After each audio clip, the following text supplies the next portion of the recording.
Sol constitui cerca de 99,8% da massa total do Sistema Solar. Com temperaturas de cerca de 6.000 graus Celsius à superfície.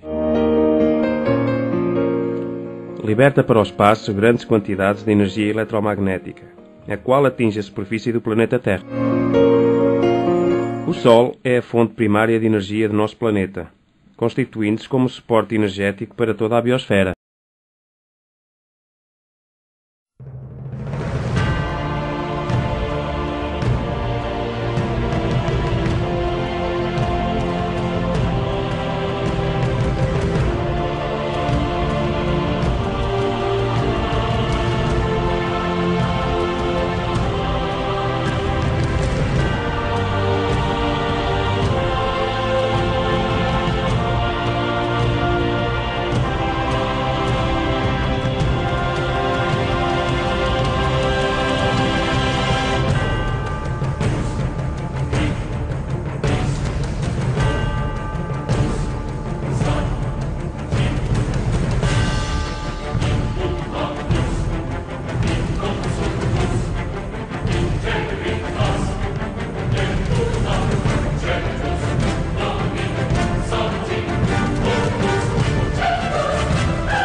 O Sol é responsável por inúmeros fenómenos meteorológicos, nomeadamente os ventos, a chuva e a ondulação marítima.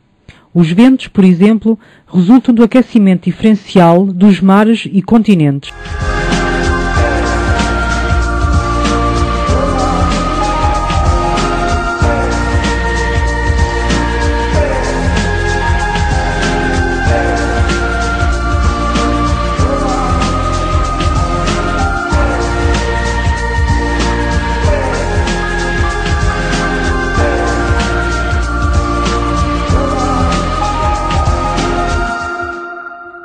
É também responsável por grandes tempestades. A energia do Sol pode mostrar-se de forma brutal.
Quando o hidrogênio começar a esgotar no núcleo do Sol, daqui a cerca de 5 bilhões de anos, as suas camadas exteriores irão expandir-se, até alcançarem o tamanho atual da órbita da Terra.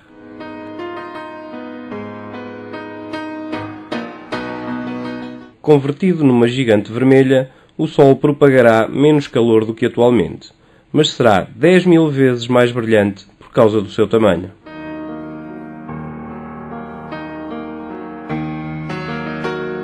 Por não dispor de massa suficiente para os vários ciclos de combustão nuclear, a nossa estrela será uma gigante vermelha apenas por um período de 50 milhões de anos.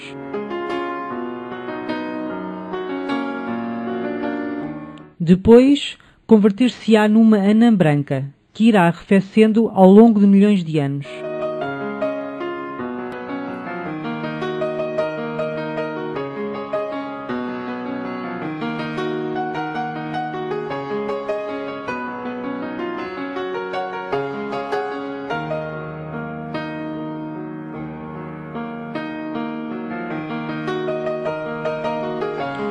Aparecerá por fim um ponto negro na nossa galáxia.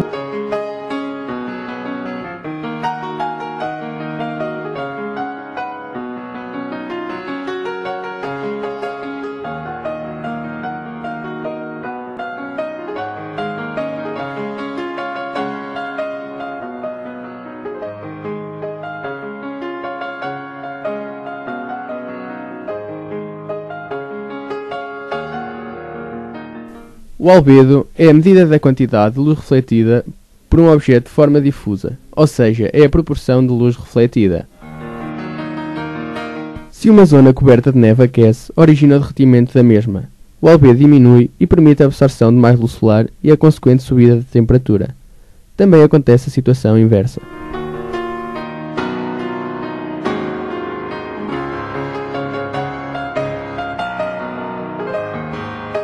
O albedo pode variar entre o 0 e 100%, sendo 4% para o carvão e 90% para a neve.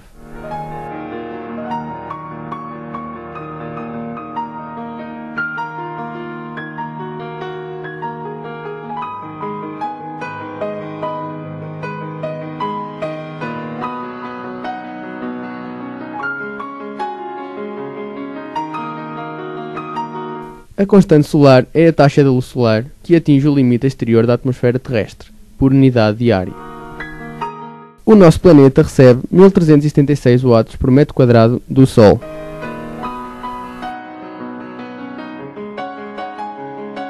A radiação solar está na origem da formação dos ventos. Estes são a deslocação do ar das altas para as baixas pressões, criando assim correntes de massa de ar. Imagine-se num carrossel em movimento e decida tirar uma bola a quem estiver no outro extremo. A bola irá sofrer uma deflexão, tal como acontece com os ventos e as correntes superficiais dos oceanos.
Estas correntes, associadas ao movimento de rotação do planeta, criam uma deflexão na sua progressão.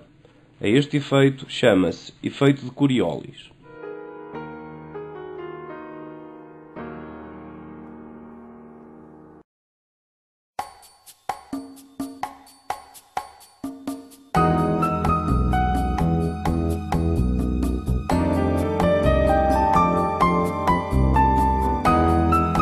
A magnitude da força Coriolis na Terra é proporcional ao seno da latitude no local.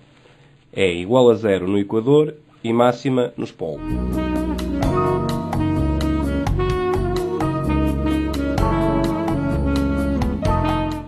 El Niño provoca alterações no clima em todo o Pacífico Equatorial. As massas de ar quentes e úmidas acompanham a água mais quente, provocando chuvas excepcionais na costa oeste da África do Sul e secas na Indonésia e Austrália.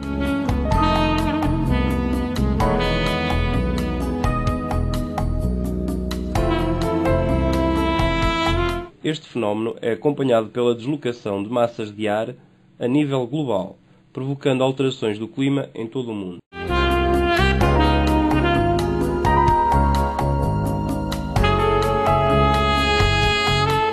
Laninha é o fenómeno inverso, caracterizado por temperaturas anormalmente frias, acontece a seguir ao El Niño, no final do ano.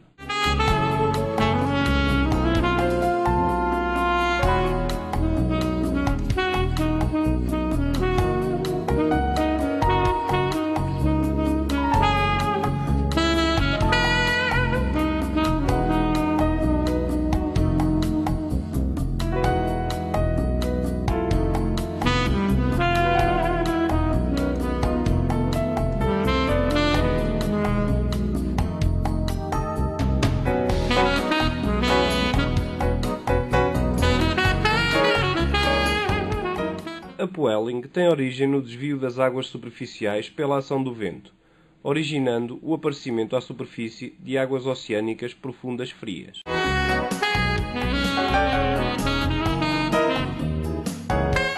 Estas águas são muito ricas em detritos minerais, favorecendo a existência de plâncton, o qual, por sua vez, leva à abundância de determinadas espécies que dele se alimentam, como é o caso da sardinha.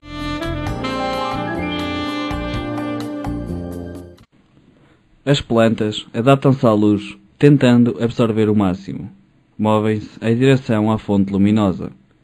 Este efeito designa-se de fotoperiodismo.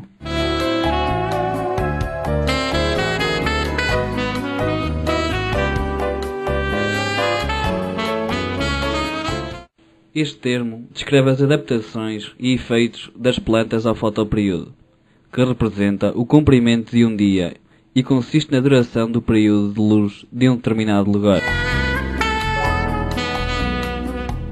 Neste fotoperíodo está incluído o período de luz útil, que é a duração da intensidade luminosa que permite a fotossíntese.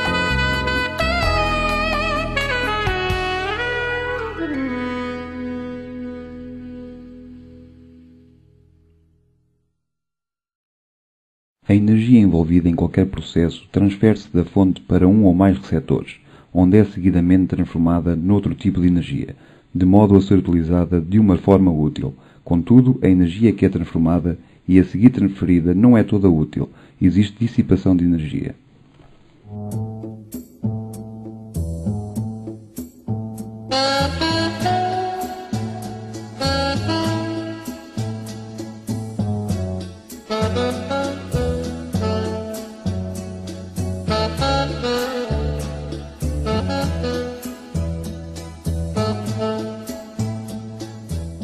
De todas as radiações que o Sol nos envia, o espectro de luz visível é particularmente importante no nosso contexto, pois dele dependem os processos biológicos em geral, a começar pela indispensável fotossíntese e, consequentemente, produtividade primária. As plantas absorvem a luz do Sol. O processo fotossintético é exclusivo das plantas, por isso todos dependemos delas.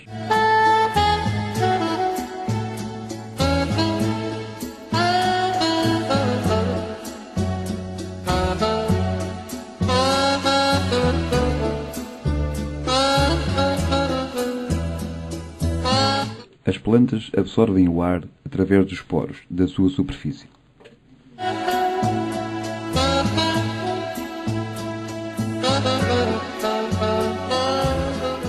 Circula no seu interior até que chega a uns pequenos grânulos, que contêm uma substância verde, a clorofila. É aqui que se dá o processo da fotossíntese.